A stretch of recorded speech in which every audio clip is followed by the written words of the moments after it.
الرحمن الرحیم ومن نعمرہ ننکسہ فی الخلق افلا یعقلون وما علمناہ الشعر وما ينبغی لہ ان هو الا ذکر وقرآن مبین لِيُنذِرَ مَن كَانَ حَيًّا وَيَحِقَّ الْقَوْلُ عَلَى الْكَافِرِينَ أَوَلَمْ يَرَوْا أَنَّا خَلَقْنَا لَهُم مِّمَّا عَمِلَتْ أَيْدِينَا أَنْعَامًا فَهُمْ لَهَا مَالِكُونَ وَذَلَّلْنَاهَا لَهُمْ فَمِنْهَا رَكُوبُهُمْ وَمِنْهَا يَأْكُلُونَ وَلَهُمْ فِيهَا مَنَافِعُ وَمَشَارِبُ أَفَلَا يَشْكُرُونَ وَاتَّخَذُوا مِن دُونِ اللَّهِ آلِهَةً لَعَلَّهُمْ يُنصَرُونَ لَا يَسْتَطِيعُونَ نَصْرَهُمْ وَهُمْ لَهُمْ جُندٌ مُحْضَرُونَ فَلَا يَحْزُنكَ قَوْلُهُمْ اِنَّا نَعْلَمُ مَا يُسِرُّونَ وَمَا يُعْلِنُونَ۔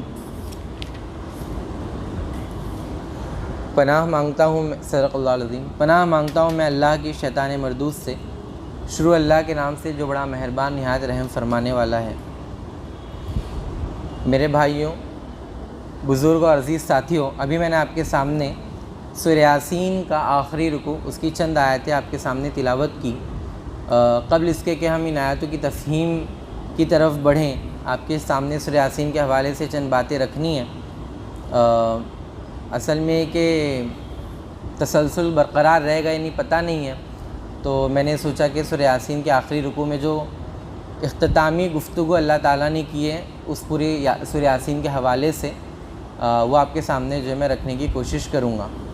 اللہ کے رسول صلی اللہ علیہ وسلم جو ہے وہ اس سورہ یاسین کے بارے میں کہتے ہیں کہ یاسین قلب القرآن، یاسین جو ہے وہ قرآن کا دل ہے۔ ایک دوسرے حدیث میں اللہ کے رسول صلی اللہ علیہ وسلم فرماتے ہیں کہ یاسین کی تلاوت جو ہے وہ مرنے والے کے سامنے کی جائے، اس کا یہ ہے کہ اس کے سامنے جتنے بھی دینی احکامات ہیں ایک سرے سے اس کے سامنے آ جائیں۔ اب سوال یہ پیدا ہوتا ہے کہ ایک مختصر سی سورہ ہے 5 رکوع پر مشتمل، کس طریقے سے ایک پورے زمانے کا احاطہ اپنے اندر کرتی ہیں۔ تو انشاءاللہ شروعات کی 4 رکوع کو سرسری طور پر جو ہے میں آپ کو بتانے کی کوشش کروں گا، اور پھر اس سورہ کی اختتامی گفتگو میں اللہ تعالیٰ جو ہے وہ کیا پیغام ہم کو دینا چاہتے ہیں اس پر گفتگو انشاءاللہ ہم لوگ کریں گے۔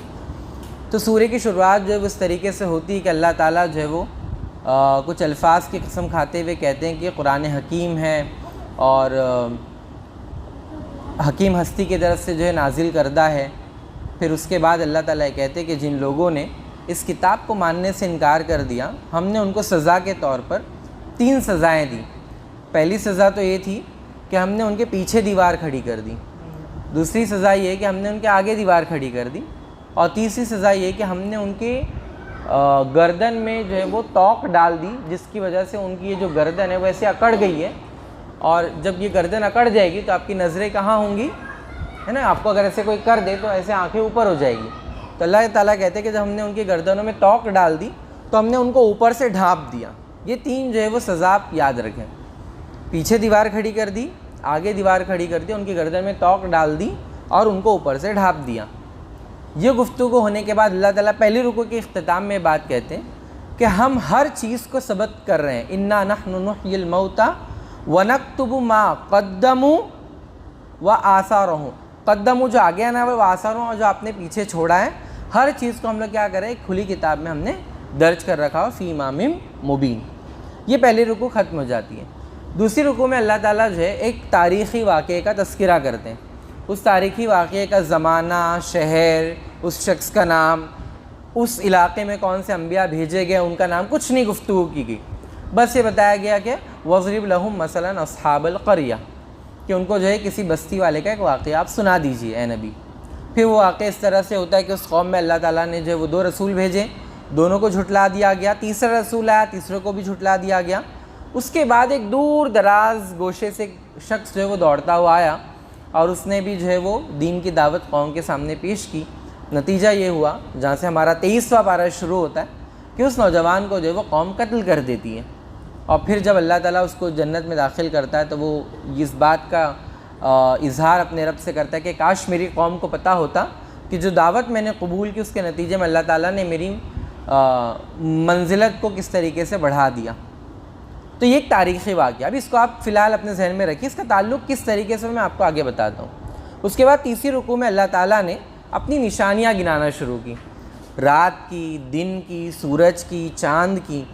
پھر سورج و چاند کے حوالے سے ایک مزید بات اللہ تعالیٰ نے سورہ یاسین میں یہ کی کہ سورج کی اپنی ایک پوزیشن ہے، اپنا ایک مقام ہے، اور چاند کا اپنا ایک پوزیشن اور مقام ہے، اور نہ تو سورج جو ہے وہ چاند کو کبھی پا سکتا ہے، نہ چاند سورج کو۔ تو مفسرین یہ بتاتے ہیں کہ سورج کا جو مقام ہے وہ اصلاً انبیاء کا مقام ہے۔ آپ اس تاریخی واقعے میں دیکھیں گے جو رکوع دوسرے میں گزرا، ایک علاقے میں 3 نبی بھیجے گئے۔ آپ یہ سوچئے کہ 3 رسول جس علاقے میں بھیجے گئے، کیا 3 رسول کے آنے کے بعد کسی مزید ایک شخص کے کام کرنے کی ضرورت باقی ہو سکتی ہے؟ نہیں ہو سکتی۔ لیکن جہاں پہ رسول کا اپنا مقام ہے وہیں پر اس شخص کا اپنا مقام تھا کہ اس نے نہیں سوچا قوم تو کیا ہے، 3 رسول کی بات نہیں سنی تو آخر میری کیا سنے گی۔ آپ اس بات کا فیصلہ قطعاً نہیں کر سکتے کہ عبدالرشید صاحب کی بات کسی نے نہیں سنا تو ہو سکتا ہے کہ عمران بھائی کی بات بھی کوئی نہ سنے۔ کب کس کی بات کس وقت کیسے اثر کر جائے یہ اللہ تعالیٰ کے ہاتھ میں۔ تو سورج کا اپنا ایک مقام ہے، اور رسول کو سورج سے تشبیہ دی گئی ہے، اس شخص کو جو وہ چاند سے تشبیہ دی گئی ہے۔ پھر اللہ تعالیٰ کہتے ہیں کہ کل فی فلک یسبحون، اور یہ ساری چیزیں کیا کر رہی ہیں؟ آپس میں گردش کر رہی ہیں۔ اس آیت کی ترتیب بھی انشاءاللہ ہم لوگ آئیں گے۔ یہ نشانیوں کے بعد اللہ تعالیٰ چوتھی رکوع میں بتاتے ہیں کہ ہم نے کس طریقے سے جو ہے وہ نزول کیا ہدایت کا سامان آسمان سے قرآن مجید کی شکل میں، اور جب لوگوں نے اس کتاب کو جھٹلا دیا تو اس کے نتیجے میں ہم نے جو ان کو قیامت کے دن پکڑا، اور چوتھی رکوع کے آخر میں اللہ تعالیٰ یہ بات کہتے ہیں کہ ہم ان کی زبان کو کیا کر دیں گے؟ سیل کر دیں گے، ان کے ہاتھ بولیں گے اور ان کے پیر کیا کریں گے؟ گواہی دیں گے۔ یہاں پر جو ہے وہ چوتھی رکوع ختم ہو جاتی ہے۔ اب آپ یہ دیکھیے پہلی رکوع میں جو سزا کا سلسلہ تھا کہ جب لوگ حق کو قبول کرنے سے انکار کر دیتے تو اللہ تعالیٰ پیچھے دیوار کھڑی کرتا ہے۔ اس سے مراد یہ پیچھے دیوار کھڑی کرنے کے کہ ماضی میں جو لوگ گزرے، پاسٹ میں جتنے بھی واقعات گزریں، چاہے وہ قرآن مجید میں موجود ہوں، چاہے وہ جو ہے وہ ان کی عبرت کی شکل میں، فرعون کی شکل میں موجود ہوں، اللہ تعالیٰ ان تاریخی واقعات سے سبق حاصل کرنے کا جو مادہ ہوتا ہے وہ اس سے چھین لیتا ہے۔ یعنی تاریخ کے واقعے سے آپ کو عبرت حاصل نہیں ہوتی، جس کا ذکر جو ہے وہ تاریخ واقعہ دوسرے رکوع میں گزرا۔ پھر اللہ تعالیٰ کہتے ہیں کہ ہم نے آگے دیوار کھڑی کر دی۔ اللہ تعالیٰ کی جتنی بھی نشانیاں ہیں، سورج، چاند، زمین، آسمان، پیڑ پودے، نباتات، حیوانات، پلانٹس، آرگینزم جتنے بھی ہیں، یہ سارے انسان اپنی آنکھوں سے سامنے دیکھتا ہے۔ آج بھی رات ہوگی، پھر کل صبح جو ہے وہ 7 ساڑھے 7 بجے سورج نکلے گا، پھر رات ہوگی، پھر دن ہوگا، یہ پورا سائیکل ہم دیکھتے۔ لیکن ان نشانیوں کے باوجود بھی جو ہے وہ اللہ تعالیٰ اپنی نشانیوں سے جو ہدایت ایک انسان کو دیتا ہے وہ اس شخص سے سلب کر لیتا ہے۔ پھر اللہ تعالیٰ کہتے ہیں ہم نے ان کے گردن میں توق ڈال دی کہ ان کی نظریں آسمان کی طرف اڑ گئے، ہم نے اوپر سے ڈھانپ دیا۔ وحی کا نزول اور ہدایت کا سامان آتا کہاں سے؟ آسمان سے آتا ہے۔ تو اللہ تعالیٰ نے اوپر سے ڈھانپ دیا کا مطلب یہ کہ اللہ تعالیٰ نے جو وحی کا سامان انسانوں کے لیے بھیجا تھا اس سے بھی ہدایت حاصل کرنے سے وہ بندہ محروم کر دیا جاتا ہے۔ اب آتے ہیں آخری رکوع کی طرف جس میں اللہ تعالیٰ اپنی گفتگو کو سمیٹتے ہوئے جو یہ کہتے ہیں کہ جس شخص کو ہم لمبی عمر دیتے ہیں اس کی ساخت کو پلٹ دیتے ہیں۔ یعنی کہ اللہ تعالیٰ جس کو لمبی عمر عطا کرتا ہے اس کی حالت، اس کی سچویشن ہو بہو ایز اٹ از ایسی ہو جاتی ہے جیسے وہ پہلے اس دنیا میں آیا تھا۔ اب یہ دیکھیے کہ جب انسان بڑھاپے کی عمر کو پہنچتا ہے تو اس کے لیے ہر چیز بتا دی جاتی ہے، یہ کھانا ہے نہیں کھانا ہے، یہ کھانا ہے نہیں کھانا ہے، فلاں بیماری ہے تو آپ کو یہ چیز سے پرہیز ہے، ڈائبٹیز ہے تو میٹھا نہیں کھانا ہے، شوگر فری ٹی آپ کو پینی ہے۔ یہی حال بچپن میں رہتا ہے۔ 1 سال تک پہنچا تو سیریلیکس کھانا ہے، 2 سال میں جو ہے وہ آپ ماں کا دودھ بند کروانا ہے، باہر کا دودھ شروع کرنا ہے، 3 سال میں آپ دال چاول آپ اس کو تھوڑا تھوڑا کھلانا شروع کر سکتے ہیں۔ ایک پورا چارٹ ہوتا ہے۔ مجھے تفسیر کا نام یاد نہیں آ رہا ہے، ایک مفسر یہ بات لکھتے اس آیت کے حوالے سے کہ جس وقت بچہ زمین پر رینگ رہا ہوتا ہے تو اس وقت اس کی نظر کہاں ہوتی ہے؟ اوپر کی طرف، یعنی وہ گرو کرنے والا ہوتا ہے۔ اور جس وقت بڑھاپے کی عمر کو پہنچتا ہے اس کی نظر کہاں ہوتی ہے؟ زمین کی طرف، کیا وہ کہاں جانے والا ہے؟ قبر میں یعنی اللہ تعالیٰ نے انسان کے اپنی جسمانی ساخت میں چیزوں کو اس طریقے سے سجایا ہوا ہے کہ اس کی ہر چیز اس بات کی طرف اشارہ دیتی ہے کہ آپ اس دنیا میں ہمیشگی کے لیے نہیں ہو۔ تو اللہ تعالیٰ بتاتے کہ تمہاری زندگی مختصر ہے، لمبی عمر بھی اگر تم کو عطا ہو گئی تو تم کو لوٹنا میری طرف ہے۔ پھر اللہ تعالیٰ کہتے ہیں کہ ہم جو ہے شاعری ہمارے نبی کو نہیں سکھائی، اور نہ ہی شاعری جو ہے وہ ہمارے نبی کو سوٹ کرتی ہے، زیب دیتی ہے، بلکہ یہ کتاب کسی شاعر کا کلام نہیں بلکہ ایک صاف پڑھی جانے والی کتاب ہے، تاکہ اس کتاب کے ذریعے سے ہم کیا کریں؟ مردوں کو زندوں کو خبردار کریں۔ اب آپ یہ سوچیں کہ ہمارے یہاں سورہ یاسین کب پڑھی جاتی ہے؟ ہمارے سماج میں جب کسی کے یہاں میت ہو تو ایک الگ کمرے میں جو ہے سب کے ہاتھ میں سورہ یاسین کا سپارہ دے دیا جاتا ہے اور تلاوت شروع ہو جاتی ہے، جبکہ اس قرآن مجید کا مقصد کیا تھا کہ ان کتابی تعلیمات کے ذریعے سے آپ جو لوگ زندہ ہیں ان کو ڈراتے اور اس دعوت کو پھیلانے کا کام کرتے آپ۔ لیکن ہمارے یہاں سماج میں اس کے بالکل برعکس ہونے کے نتیجے میں قرآن مجید سے جو تبدیلی آنی چاہیے، جو چینج آنا چاہیے، وہ ہماری سوسائٹی میں نہیں آ رہا ہے۔ تو اللہ تعالیٰ یہ بتاتے کہ لمبی عمر دی، آپ کو لوٹنا میری طرف ہے، تو کام کیا کرنا ہے کہ اس طریقے سے آپ لوٹو کہ آپ کامیاب ہو دنیا میں بھی اور آخرت میں بھی۔ آپ کو اس دعوت کو لے کر اٹھنا اور زندوں کو خبردار کرنا ہے۔ تو پہلا پیغام آج کے درس سے جو ہم لوگ لے کر اٹھیں گے وہ یہ کہ قرآن مجید کی تعلیمات کو پڑھ کر، سمجھ کر، اپنی زندگی میں برت کر اس کو پہنچانے کی انشاءاللہ ہم لوگ کوشش کریں گے۔ پھر اس کے بعد اللہ تعالیٰ یہ کہتے ہیں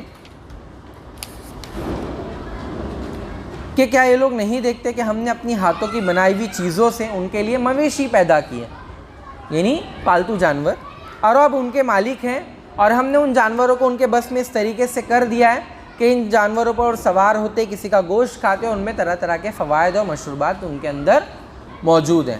ان ساری نعمتوں کے ملنے کے بعد اللہ تعالیٰ کہتے ہیں کیا یہ شکر گزار نہیں ہوتے؟ یعنی کہ اللہ تعالیٰ نے جو تم کو لمبی عمر عطا کی، اللہ تعالیٰ نے تم کو جو ہدایت کا سامان دیا تاکہ تم عمل کرو اور دوسروں کو بتاؤ، پھر اللہ تعالیٰ مویشیوں کی مثال کے ذریعے سے بات سمجھاتے ہیں کہ نہ صرف تم کو مویشی دیا بلکہ اس کا مالک تم کو بنایا کہ تم جو ہے اس کو اپنے انڈر رکھتے ہو اور اس سے کام لیتے ہو، تو تم بھی تو اپنے مالک کے کیا غلام ہو، تو تم اپنے مالک کے شکر گزار کیوں نہیں بنتے؟ افلا یشکرون۔ پھر آگے اللہ تعالیٰ کہتے ہیں کہ ان ساری نعمتیں آپ کو عطا کس نے کی؟ اللہ تعالیٰ نے، لیکن لوگوں نے کیا کیا؟ اس کے باوجود جو ہے وہ کچھ دوسرے خدا بنا لیے اور یہ امید رکھتے ہیں ان خداؤں سے کہ ان کی مدد کی جائے گی، جبکہ یہ ان کی کوئی مدد نہیں کر سکتے۔ ٹھیک ہے نبی صلی اللہ علیہ وسلم، یہ باتیں جو آپ کے بارے میں یہ لوگ بناتے ہیں، یہ باتیں آپ کو رنجیدہ نہ کریں، اللہ تعالیٰ کو ہر چیز کا علم ہے۔ اس کے بعد اللہ تعالیٰ یہ کہتے ہیں کہ انسان نے اپنی پیدائش پر کبھی غور نہیں کیا کہ وہ ایک گندے پانی کا قطرہ تھا جو رحم مادر میں ٹپکایا جاتا ہے، اور پھر بعد میں دیکھتے ہی دیکھتے وہ کیا بن گیا؟ ایک جھگڑا کرنے والا انسان بن گیا کہ ہماری آیتوں کے حوالے سے جو ہے وہ ہم سے کیا کرتا ہے؟ بحث و مباحثہ کرتا ہے اور ہم پر مثالیں چسپاں کرتا ہے، اور اتنا بڑا بن گیا کہ ہم سے سوال کرتا ہے اور وہ یہ بھول جاتا ہے کہ اس کی خود کی حیثیت اور اوقات کیا ہے، کہ اللہ تعالیٰ نے اس کو ایک گندے پانی سے پیدا کیا، اور اس کی حد یہاں تک پہنچتی کہ وہ سوال کرتا ہے کہ آخر ان ہڈیوں کو کون زندہ کرے گا جب کہ یہ سڑ گل چکی ہوں؟ یعنی قبر میں جب انسان کی ہڈیاں سڑ گل جاتی ہیں تو ان کو کون جمع کرے گا؟ تو اللہ تعالیٰ جواب میں کہتے ہیں کہ ان کو وہی خدا زندہ کرے گا جس نے انہیں پہلے پیدا کیا تھا، اور تخلیق کا ہر کام جانتا ہے۔ پھر اللہ تعالیٰ اپنی تخلیق کی ایک مثال دیتے ہیں کہ جس نے ہرے بھرے درخت سے آگ پیدا کی اور اس سے تم اپنے چولہے روشن کرتے ہیں، یعنی اس سے کھانا وغیرہ پکا کے آپ اس کا استعمال کرتے ہیں۔ کیا وہ جس نے آسمان اور زمین کو پیدا کیا اس بات پر قادر نہیں ہے کہ ان جیسوں کو پیدا کر سکے؟ نہیں، بلکہ وہ کیا ہے؟ ماہر خلاق ہے۔ اللہ تعالیٰ کا تو یہ ارادہ کام یہ ہے کہ جب وہ کسی چیز کو بھی پیدا کرنے کا ارادہ کرتا ہے تو بس کہتا ہے کن، اور فیکون وہ چیز ہو جاتی ہے۔ اور آخر میں جو ہے سورہ کی اختتامی آیت پر ہوتی ہے کہ پاک ہے وہ ذات جس کے ہاتھ میں ہر چیز کا مکمل اقتدار ہے اور اسی کی طرف تم پلٹائے جانے والے ہو۔ یعنی کہ دنیا کی ساری چیزیں جو ہے وہ کس نے بنائی ہیں؟ اللہ نے بنائی ہیں، اور ان ساری چیزوں کا اقتدار جو ہے وہ اللہ تعالیٰ کے پاس ہے، اور کل جو ہے وہ ہمیں اللہ تعالیٰ کی طرف پلٹنا ہے۔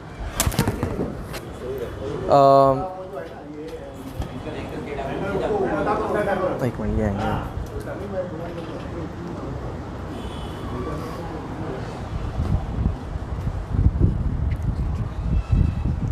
اب یہ جو سورہ تھی اللہ تعالیٰ نے سورہ یاسین کی جو گفتگو میں نے آپ کے سامنے رکھی ہے اس کو اس طریقے سے بیان کیا ہے، اس کو ہم لوگ جو ہے وہ انشاءاللہ سمجھنے کی کوشش کریں گے.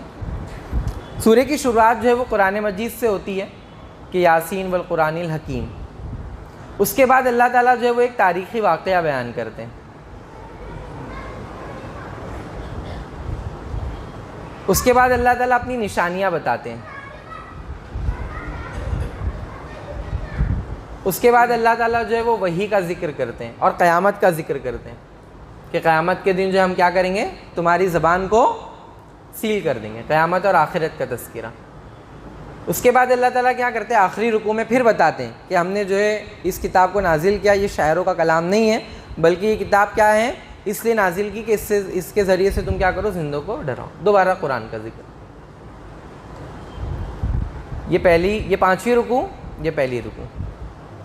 قرآن مجید کے لیے کوئی وقت کا تعین نہیں ہے. قرآن مجید پہلے سے تھا اور تا قیامت محفوظ رہے گا. یعنی کہ قرآن کی جو کتاب ہے اس کے لیے کوئی ٹائم نہیں ہے، پہلے بھی تھی آگے بھی رہے گی. لیکن رکوع نمبر 2، 3 اور 4 میں اللہ تعالیٰ نے 3 چیزوں کا تذکرہ کیا ہے. تاریخ کا تعلق کس سے ہوتا ہے؟ اگر وقت سے میں میچ کروں تو تاریخ کو ہم لوگ کہاں ڈالیں گے؟ پاسٹ میں. یہ ہو گیا آپ کا پاسٹ. نشانیاں، یہ مردہ دیکھ سکتا ہے، جو اس دنیا میں نہیں آیا وہ دیکھ سکتا ہے. نشانیاں کون دیکھ سکتا ہے؟ جو موجود ہے. یہ ہے آپ کا حال، پریزنٹ. قیامت کب آنے والی ہے؟ مستقبل. یہ ہے ترتیب جس میں سورہ یاسین کو جو ہے وہ ترتیب دی گئی ہے. پھر جو گفتگو آج ہم نے کی، جس کی شروعات میں اللہ تعالیٰ یہ کہتے ہیں 5ویں رکوع کی کہ یہ کسی شاعروں کا کلام نہیں ہے. پھر آگے اللہ تعالیٰ یہ کہتے ہیں کہ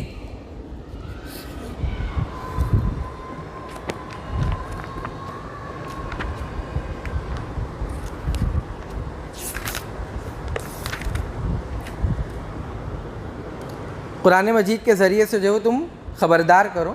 پھر آگے اللہ تعالیٰ کہتے ہیں کیا تم نے نہیں دیکھا ہم نے جو ہے تمہارے لیے مویشیاں پیدا کی اور تب تم جو ہے وہ ان کے مالک ہو. مویشی کیا کھاتا ہے؟ گھاس. گھاس کا ذکر کہاں ہے؟ رکوع کے آخر میں، جس نے تمہارے لیے ہرے بھرے درخت اور پھر اس سے آگ پیدا کی. پھر آگ پیدا کر کے آپ کیا کرتے ہو؟ اس سے چولہے روشن کرتے ہو اور چولہے روشن کر کے کیا کرتے ہو؟ مویشیوں کا گوشت پکاتے ہو. اور اسی لیے خاص مویشیوں کا ذکر ہے. تو ابھی میرے پاس وہ پوری سیکوینس لکھنے کے لیے ٹائم نہیں ہے، تو یہ سیکنڈ لاسٹ دوسری آیت سیکنڈ لاسٹ آیت سے میچ کرتی ہے. پھر آگے اللہ تعالیٰ یہ کہتے ہیں کہ ان سب نے جو ہے اتنی ساری نعمتیں ہم نے بندے کو دی، لیکن اس نے کیا کیا؟ بہت سارے خدا بنا لیے.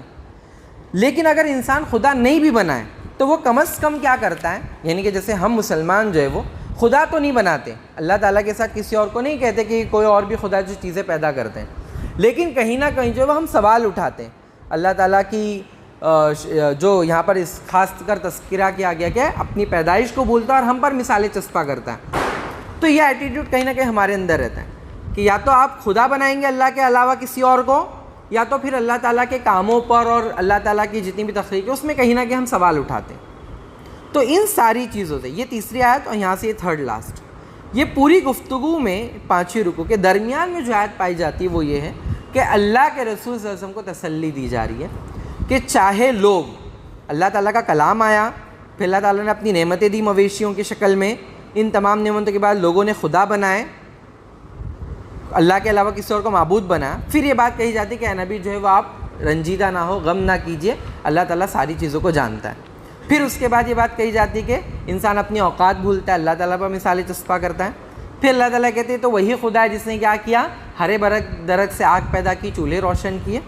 پھر آگے اللہ تعالیٰ کہتے ہیں کہ وہی تو ہے جو ماہر خلاق ہے اور ساری چیزوں پر اقتدار کس کا ہے؟ اللہ کا. تو یہ بھی اللہ کے کلام اور اس کی عظمت کے حوالے سے ہے. تو اس طریقے سے یہ پوری سورہ کی ترتیب ہے اور رکوع کی ترتیب ہے، جس کے درمیان میں اللہ کے نبی کو یہ بتایا جاتا ہے، چاہے اوپر کی سطح کے لوگ ہوں جو خدا کے علاوہ دوسرے خدا بناتے ہو، یا نیچے کی سطح کے لوگ ہوں جو اللہ تعالیٰ کے اوپر مثالیں چسپاں کرتے ہو. کسی بھی سچویشن میں اگر آپ کو کوئی چیز رنجیدہ کرتی ہے تو آپ جو ہے وہ اس کا غم نہ کھائیں. اللہ تعالیٰ جو ہے وہ ان ساری چیزوں کو جو وہ ظاہر کرتے چھپاتے جانتا ہے, اور اللہ تعالیٰ جو ہے وہ کل وہ ان لوگوں سے نپٹ لے گا. تو یہ چند باتیں تھیں سورہ کے حوالے سے جو آپ کے سامنے رکھنی تھی.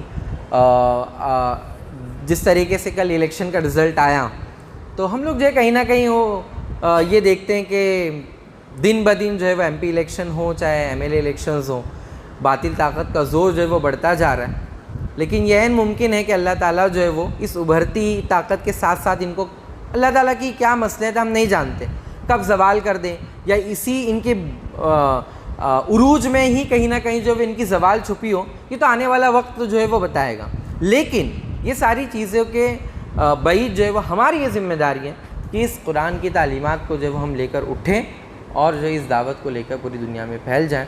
اللہ تعالیٰ سے دعا ہے کہ آج جو سبق ہم نے اس رکوع سے حاصل کیا کہ اس قرآن کی دعوت کو لے کر پڑھنا ہے, اس کو اپنی زندگی عمل کرنا ہے, دوسروں تک پہنچانا ہے, تاکہ ہر انسان جو ہے وہ اپنی زندگی کو اس قرآن مجید کی تعلیمات کے مطابق ڈھال سکے, اور اللہ تعالیٰ جو ہے وہ اس کو دنیا و آخرت کی کامرانی جو ہے وہ اس کو عطا کرے. اللہ تعالیٰ سے دعا ہے کہ جو کچھ کہا گیا سنا گیا اس پر